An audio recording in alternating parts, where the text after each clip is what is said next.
The 2026 Hyundai Palisade. This thing's all new, and this is the second generation of this vehicle.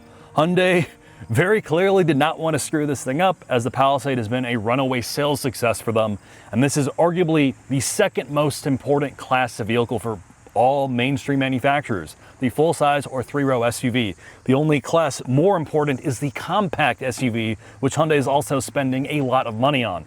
So what did Hyundai do? Well, from an exterior perspective, all new styling, all new sheet metal. This thing is very aerodynamic. It has a 0.31 coefficient of drag, which means you'll get less road noise and wind noise, less NVH, better fuel economy than otherwise. It is more aerodynamically efficient than basically everything else in this class.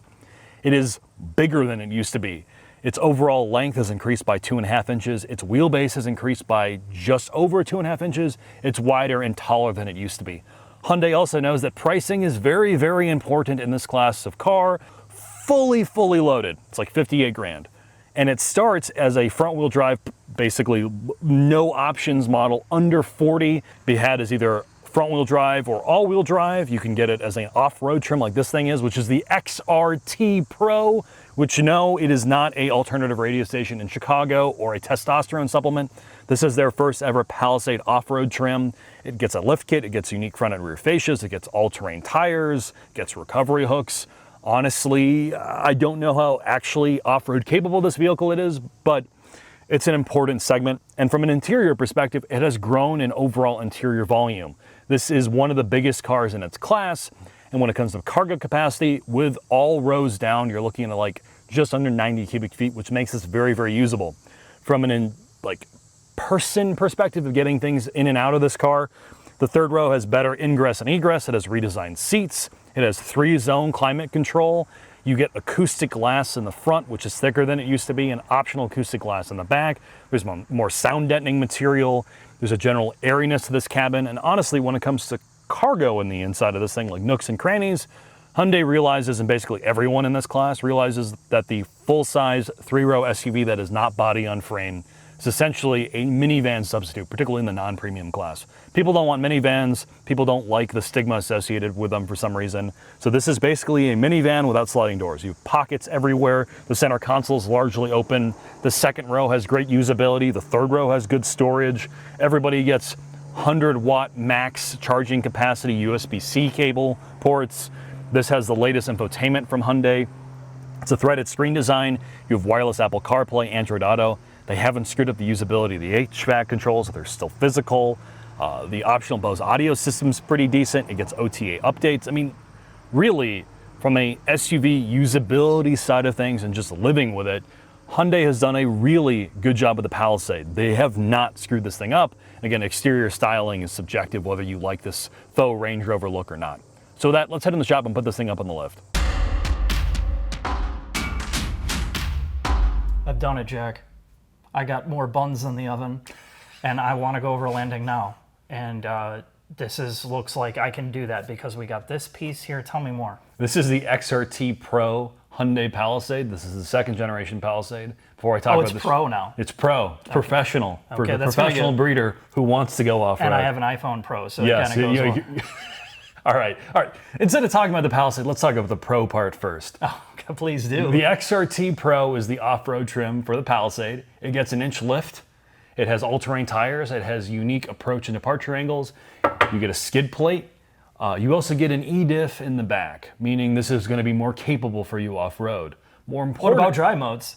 You have off-road drive modes now, Mark. Oh man, so when you take this outside of the Arby's parking lot, you have the confidence that you can just flip that dial or wherever the drive mode selector is, and you can see it in the graphical display that you're going to be capable to take your mud, rocks, moon mode. Oh, it's got a moon mode I hope too? so. Okay, I'm going to jettison this thing into space. All right, so this is the second gen Palisade. This XRT Pro, let's talk about drivetrains first, only comes with the V6 as of now. But there are two other drivetrains other than their all-new V6, which has been designed to meet the new emissions requirements. It has an 8-speed automatic. All trim levels other than the XRT Pro have optional all-wheel drive. XRT always comes as all-wheel drive. You have the base engine, which is a 4-cylinder turbocharged poverty engine. Yeah. And then you have a hybrid 4-cylinder turbocharged engine as well. That gets a 6-speed automatic. This is bigger, as I've already mentioned, longer wheelbase, taller, wider. The body structure has been improved. There's more hot stamping used, greater use of materials for local and global stiffnesses, specifically in the suspension and for the crash structure. And they've used more aero panels on the underside of this and more sound deadening throughout to make this a more refined, safer, more premium. It's got lower drag. Their whole thing was refinement, right? They wanted to isolate a lot of the things we complained about with the original Palisade and Telluride of just kind of feeling like boaty, sloppy, and I will see how that is during the drive, but a lot of that, to your point, is for crash structure, reducing sound, and improving the coefficient of drag. The load leveling shocks in the back are hydraulic, so there's no air ride and here. they're standard. And they're standard on this. The E-diff is a big difference in terms of drivability. And the other part for me personally that I'm loving about this, Jack, is it's tough, right? Like it's totally tough. It's got bigger brakes now too. Yes, it does. The brakes before felt very feeble, and while it still has a soft pedal, it's very progressive. It's going to have more braking force. So they're not trying to break new ground. They're just improving the things that don't screw up what already worked well. And it did work well. And now they're actually addressing the things with body and ride and handling and aero and all the good things that you want out of this. I can't wait. Let's take it for a drive, Jack.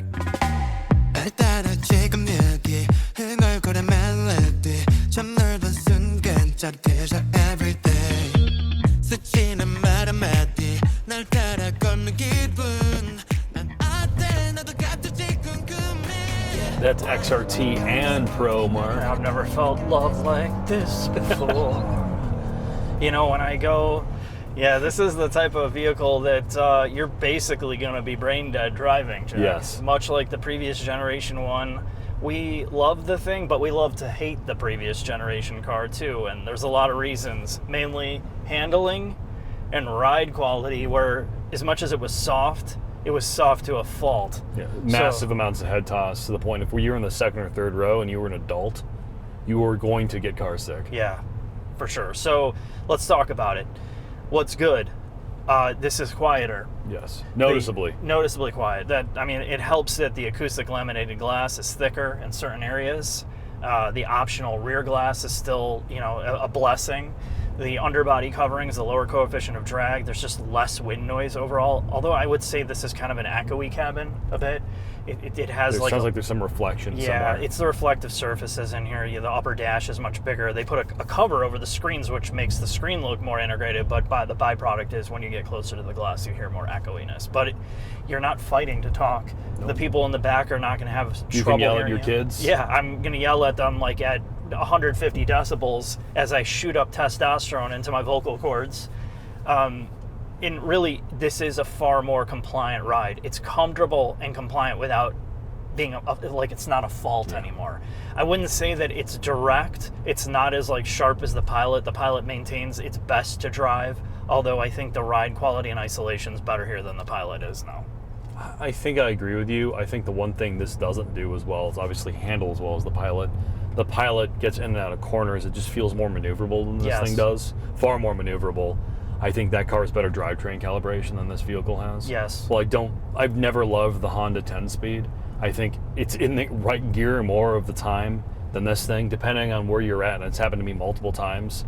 I feel like the car is in the wrong gear trying to get out of a corner and just feels so lethargic. Yeah, it is. It's just got such a dead zone at the start, and I think we've become spoiled with turbocharged applications now where you get this immediate thrust at torque, and you have so much torque fill at the low RPM because you're dealing with a naturally aspirated V6. While it feels very smooth and the resonance is good, namely up in the higher RPM, this thing, off the line is just so dead for Unlike a while. apples to apples though with the Honda, that's also a big naturally aspirated V6. Yeah, and it doesn't seem to struggle as much getting off the line as this. There's an immediacy to the Honda drivetrain that this does not have. And again, you're talking about this as a family hauler, right? The honest truth is where you're going to struggle with the acceleration is merging out into this, what we're doing, into these 2-lane areas and rural areas where you're gonna be please just get going. It's a real world effect. And the fuel economy of the V6 is dismal. Yeah, it's not great. It's actually rivaling, if it's worse than the 15.1 Pilot, which we didn't think could be possible. So there's definitely some deficiencies here just from the drivetrain, but the overall refinement, quietness, drivability, the wind noise is lower, and the tech part is they've really done a great job balancing technology the usability of the interior and then the driving aids continue to be one of the best in its segment for the price point. It's a less frustrating driving experience. The lane keep assist isn't like bouncing you off like Pong all the time. The eye tracking works fairly well, and they're very honest about like what glasses to wear that affects the system. Like they're really good about their tech implementation here compared to other brands. So my question for you is, would you take this or the Pilot that you lived with for like a year? Well, it depends on the type of person you are. If you just want the straight up like comfy boat with really good electronics, this car dominates that. Yeah. You know, but the Pilot maintains. It's better to drive. It's got a better engine. It's got better, drivetrain programming than this. It's far more maneuverable. It feels way smaller. This feels big. No, it's massive feeling. This, if you do not like big vehicle feel, you're not going to like this. The Pilot shrinks around you where this does not. Yeah. But the interior, man, in this, I think looks nicer than the Pilot. It's a very, very well executed interior space, man. Again, this is what Hyundai and Kia do tremendously for the price point. And the XRT trim just gives you a little bit more of that, where it's like every trend, right? Everybody's like, oh, I want to go overlanding and I want to go off-roading. Camping or something, You can do that in every vehicle now, but this kind of gives you the all-terrain stuff. The last thing I'll say about in terms of inputs and controls, the steering does have some pretty good heft to it without feeling like, I'm pinky turning everywhere. It's not overly sensitive, so on the highway you're not sitting there like, gosh, why is this thing so responsive? Tires help, and the brakes. When I first got in it, I'm like, the brakes need a little bit more pressure to get into it, but it's not an on and off switch. And I think the more I got used to it, the more I appreciate it. But the braking force is better than the previous generation car as well. Noticeably better. So overall, they did the things they needed to do here, Jack. All right. So with that, Mark, let's head on the final thoughts. All right.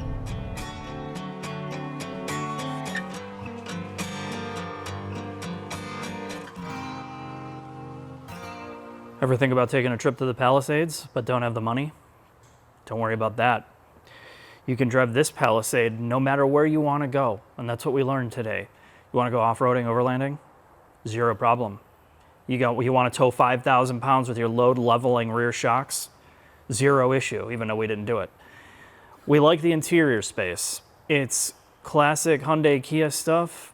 They have mastered the art of giving you tech, physical controls, usability, good quality. It's a quiet cabin, zero fatigue. Love it.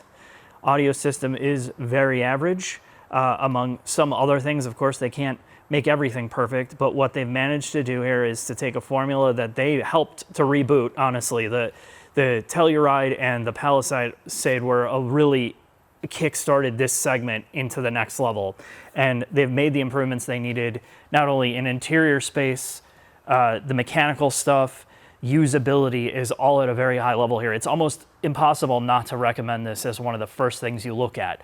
The negatives are, they just keep like tinkering with the styling constantly. It's like a blend between their EV products and they're just constantly changing so much stuff. It's almost unrecognizable compared to the previous generation products they've done. So if you like this kind of quirky modern styling, you're probably going to really like this. Other than that, I've got nothing bad to say here. They did a great job. I think you should check it out if you're in the market for like a Grand Highlander Pilot. This should be basically top 3. Thanks for watching. I'll see you next video.